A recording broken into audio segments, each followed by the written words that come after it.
In this video, we're going to be looking at L'Hopital's rule. All right. So on A, we have a limit as x approaches 0 of sine x over x. Right. So now, remember, the first thing that you always try to do is to substitute this value on the variables on this function.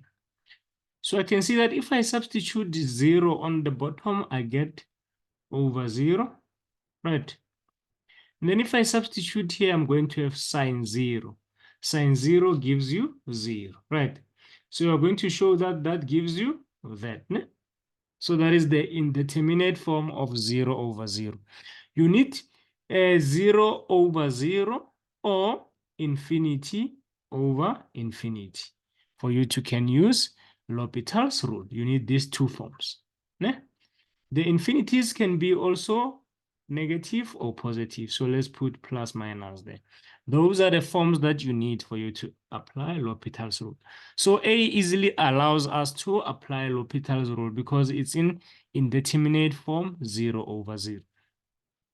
So L'Hopital's rule says if I have this form, I can write the limit as x approaches 0, and then I have to derive the top. So the derivative of sine x is cos x.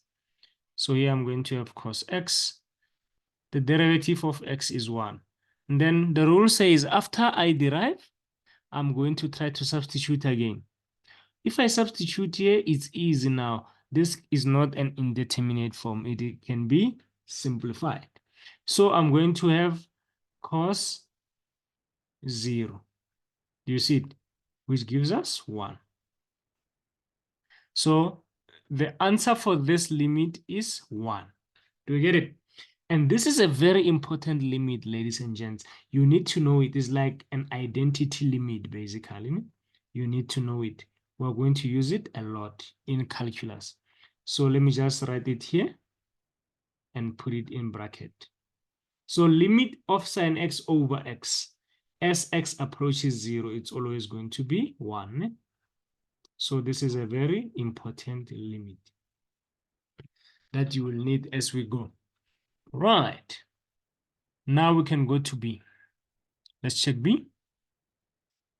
On B, we are going to try to substitute. Let me just say B here.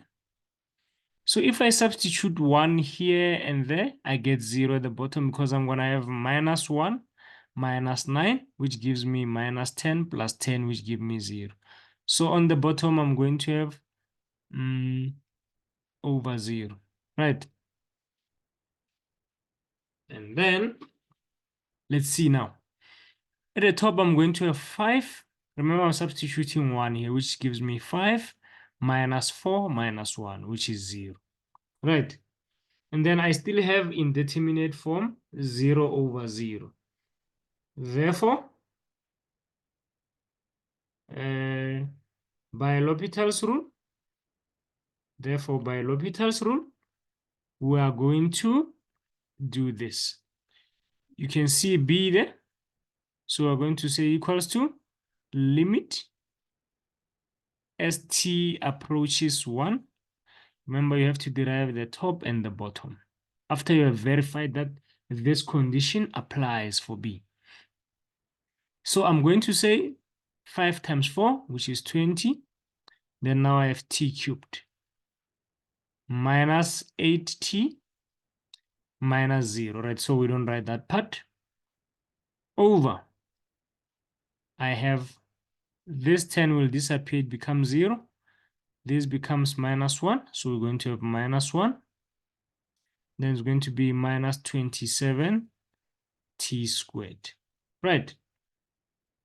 After finding the derivative, we can now try to substitute and see what we get, right? So I try to substitute at the bottom always to see that I don't have infinity or 0, right? So if I substitute there, I get negative 28. So I know I'm sorted now. I can now substitute, right? Let's see the top. So the top we get 20 minus 8, which is okay, which is also doable. So we can show our substitution now. So you have 20, you substitute 1. because that's the value that t is approaching. Minus 1 minus 27, 1 squared. On top, you are going to have how much? Let's see. You have 20 minus 8, which is 12. On the bottom, you have minus 28. What does 12 minus 28 simplifies to? This simplifies to 2 goes 6 times into 12. Actually, let's use 4. 4 goes 3 times into 12, and then it goes 7 times into there. Then we have a negative. And that should be our limit. Right, ladies and gentlemen. Now we're going to do C. Okay.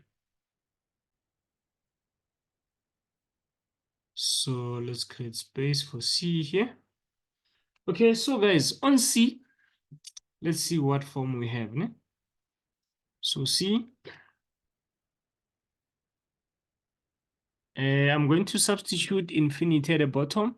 Infinity squared is just infinity, so the bottom has positive infinity. And then e to the power infinity means we are always increasing, so it's infinity.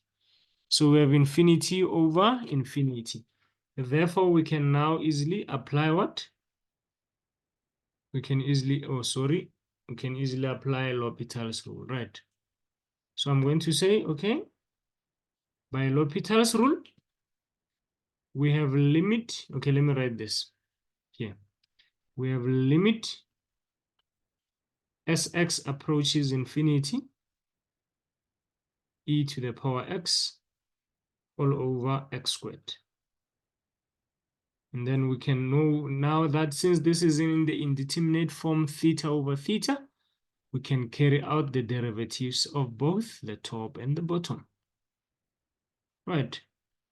Then now here, if you check, you have e to the x over, remember the derivative of e to the x, it's e to the x. Right. And then this one at the bottom gives you 2x. And if we try to substitute infinity, you still have infinity. Here at the bottom, you have 2 times infinity, which means you still have that form. So you need to derive again. Ne? You derive until that form is normal. Ne? So let's see here, I can say, okay, derivative of this is just that e to the x derived gives you e to the x. And the derivative of the bottom is 2. Right? Now we can easily see that this will give you an answer now. So we can substitute. We have e to the power infinity over 2. You can see that this now gets bigger and bigger and bigger because this will keep on going up and up and up. The bottom doesn't change, it's still 2. So the answer is positive infinity. And that's finito, ladies and gentlemen. Keep on looking for more fire content that I'm going to upload. Aluta continua. Tango.